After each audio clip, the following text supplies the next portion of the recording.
Assalamualaikum warahmatullahi wabarakatuh. Bismillah, alhamdulillah, assalatu wassalamu ala rasulillah wa alihi wa ashabi wa mawalah, la hawla wa la quwwata illa billah, amma ba'd. Puji syukur pada Allah SWT serta salam kepada baginda Allah. Di videoku kali ini ya, sekarang kita akan bongkar kembali ya. Di tayangan ini ada beberapa hal ya, terus berkembang, diulang terus, ditambah tiap hari, upload dan lain sebagainya, teman-teman semua ya. Disclaimer.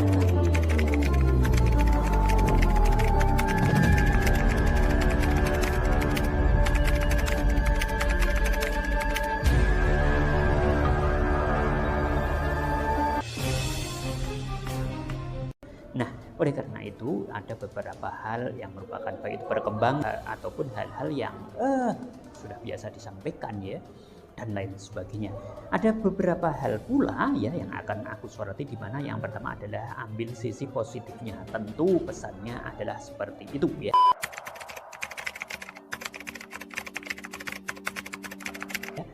Yang kedua, ilmu hikmah ini selalu akan kontroversi lah, boleh dikata sekarang ini masih kontroversi ya. Karena apa? Tentunya yang namanya ilmu hikmah itu ya, taruhlah orang yang subscribernya 20 juta ya, dengan yang 1 juta. Kemudian 1 juta menyimak, nah kemudian yang 19 juta tentunya tidak akan menyimak. Nah, inilah sehingga akan menjadi kontroversi. Nah, sedangkan ya ilmu hikmah itu biasanya akan bersentuhan kepada hal-hal ya, baik itu yang bersifat kejawen ataupun ilmu-ilmu yang condong kepada hal-hal yang kemudian bersinggungan ya dengan ilmu kita ya. Karena baik buruknya ilmu hikmah ini kemudian tergantung siapa pembawanya ya. Kadang-kadang ada orang yang tidak bertanggung jawab kemudian ya memakainya pada ya hal-hal yang tidak direkomendasikan ya. Tapi berbeda ya ilmu hikmah ini kalau memang ya masih direkomendasikan dari para ulama, para kiai, biasanya memang masih dalam batas hal-hal yang selalu atau yang dimunculkan itu positif saja. Tapi ya tentunya ya kita juga akan melihat bahwasanya di situ juga kemudian berkembang sehingga itu tampak di situ keluar dari jalur syariat ya, seperti itu. Kadang ada yang mencolok, ada yang secara halus ya, seperti itu. Maka di sini dikatakan bahwasanya ilmu hikmah itu akan selalu kontroversi ya. Nah, ini yang kedua. Kemudian yang ketiga masih tergantung ya kecenderungan pendapatnya sendiri. Contoh ya, kalau memang saya bergerak di ilmu hikmah, maka saya akan berusaha semaksimal mungkin bagaimana ilmu hikmah ini dianggap orang benar. Bagaimana ilmu hikmah ini selalu benar. Bagaimana ilmu hikmah ini selalu dibenarkan oleh manusia ataupun diridhoi Allah Subhanahu wa taala. Walaupun di dalam pelaksanaannya nanti akan muncul beberapa hari merupakan seperti perkembangan-perkembangan yang baik sengaja dibuat ya, ataupun secara otomatis yang kadang-kadang kita nggak terasa tapi akan berkembang sendiri ya, seperti itu. Jadi contoh mudahnya saya melakukan ilmu hikmah, contoh mengobati orang ya dengan metode A, itu kadang-kadang bisa saya kembangkan sendiri ya dengan inovasi. Nah, ini kadang-kadang juga ada yang sesuai syariat dan kemudian ada yang dikembangkan sendiri, kadang-kadang juga agak sudah keluar ya, tapi kadang-kadang kita tidak terasa. Ketika kita masih berkecimpung di situ ya, kita akan membela mati-matian bahwa apa yang aku lakukan itu benar. Nah, seperti itu ya. Itu yang ketiga ya, masih tergantung kecenderungan siapa yang menjadi ya, seperti itu, atau keluarga-keluarga ataupun santri-santrinya atau para pendukungnya yang menganggap yang dilakukan itu ya sudah sesuai dengan syariat. Nah, seperti itu ya. Nah, jadi ya memang yang dilakukan memang sesuai syariat, tapi kadang-kadang ya namanya dari luaran itu biasanya ada juga yang tetap tidak sependapat. Ya, ini kembali kepada kalian semua ya teman-teman ya. Baik yang keempat, ada yang diajarkan Nabi dan tentunya ada yang dikembangkan. Kalau yang diajarkan Nabi tentunya ya mungkin hanya hal-hal yang sebenarnya sederhana. Seperti contoh mungkin pembacaan surat An-Nas, Al-Falaq ya, kemudian ayat kursi, kan seperti itu ya. Jika mau tidur ya, seperti itu. Atau boleh melakukan pengobatan seperti terjadinya sebuah peristiwa ketika ada sebuah kisah ya, di mana rombongan daripada sahabat Nabi ketika itu bertemu ya dengan seorang kepala suku ya yang disengat kalajengking ya, bla bla bla bla sampai cerita ke sana ya. Ini termasuk apa? Ya, ini masuk dalam suwo ya. Nah, namun di situ kan hanya seperti itu yang disampaikan. Namun kemudian kenyataannya di Nusantara ini berkembang. Nah, berkembang ini ada yang condong tetap ya dalam kategori mengikuti aturan syariat Islam, ada yang kemudian mengembangnya makin lebar, makin nggak terasa dan selalu tetap mengklaim bahwa yang dilakukan benar ya. Padahal karena terasa ya akan semakin berkembang terlalu jauh, yang dianggap oleh orang di luar sana itu sudah tidak sesuai syariat lagi ya. Namun bagi pelaku ya tetap bersikeras ya mengatakan bahwa ini adalah sesuai syariat. Nah ini ya. Ini yang keempat ya. Berikutnya yang kelima akan selalu kontroversi terutama dengan pengamal ya, dengan pengamal Islam murni ya.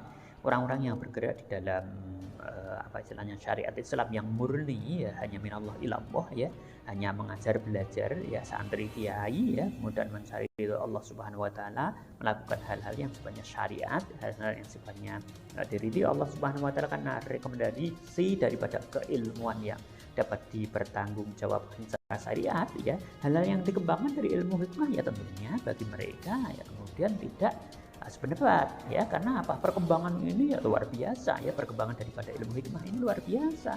Bagi pengamal murni ya tentunya akan kontroversi ya. Nah ini alamiah ya, secara alami wajar ya. Oleh karena itu ya ilmu hikmah itu akan selalu kontroversi ya, karena Rasulullah dalam mengajarkannya ya sederhana saja.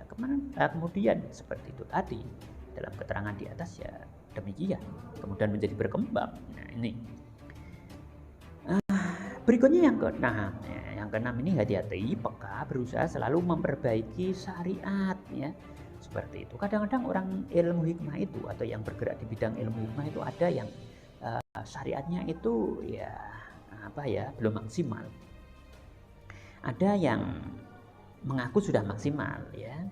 Ada yang maksimal kemudian ketutup dengan ilmu hikmahnya ini, sehingga syariatnya itu kadang-kadang ya kemudian tidak nampak di permukaan. Nah seperti ini ya teman-teman semua ya, tinggal menangana ilmu hikmahnya atau ilmu syariatnya ya, karena tadi di depan sudah dibilang ya bahwasanya ini akan selalu kontroversi ya. Nah, jadi orang yang mengklaim benar itu akan selalu menggunakan ayat Al-Quran dan hadis ya untuk menguatkan.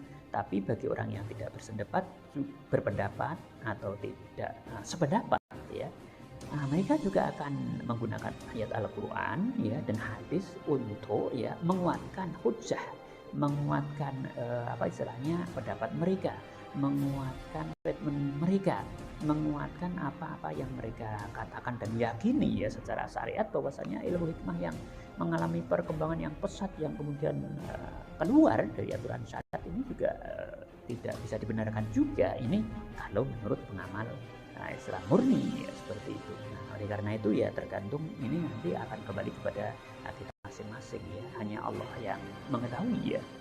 Termasuk Islam itu dibagi menjadi beberapa firqah nanti ya. Banyak yang mengklaim bahwa dirinya ahlu sunnah wal jamaah. Nah mana ahlu sunnah wal jamaah sendiri ya, apakah golongan ini mereka sama-sama mengaku ya. Wallahu alam, Allah yang tahu ya tentunya ya. Sudah, itu yang keenam. Nah, jadi harus hati-hati, peka, berusaha selalu memperbaikinya ya, memperbaiki syariatnya ya, syariat Islamnya, agamanya, pemahamannya terhadap ilmu agama ya, syariatnya ya, dan lain sebagainya ya. Karena banyak sekali keilmuan ya bersentuhan dengan Islam ya. Tidak dari keilmuan itu ya, ada ilmu hikmah ya, ada ini untuk amalan ya, ada thariqah ya, dan lain sebagainya ya. Seperti tidak usah aku jelaskan semua ya, seperti pesantren juga demikian, ada pesantren kitab, ada pesantren Quran ya, dan lain sebagainya. Ini sebenarnya bisa dikembangkan banyak ya, namun contoh ini cukup dua saja ya, bisa dikembangkan sendiri.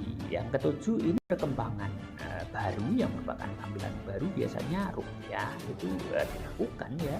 Nah di ini yang familiar itu dengan duduk ya, ini perkembangannya dilakukan dengan berdiri ya, atau doa-doa yang kemudian ya pasien ini dilakukan atau disiapkan dengan berdiri ya, dengan sentuhan kemudian seperti yang ditampilkan ya.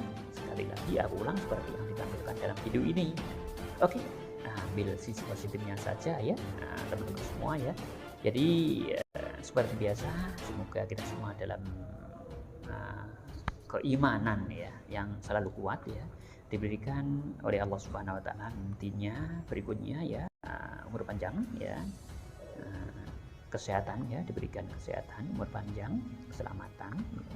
Kemudian rezeki yang halal barokah min haitsu la tahsib, dari arah mana saja yang kita tidak akan pernah tahu ya, dan yuridabin wala masyaqqatin ya.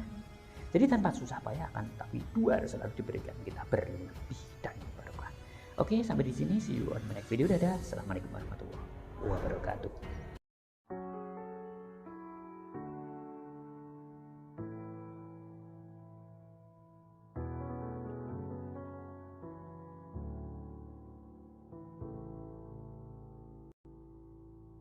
I know what it's like, I know how it feels.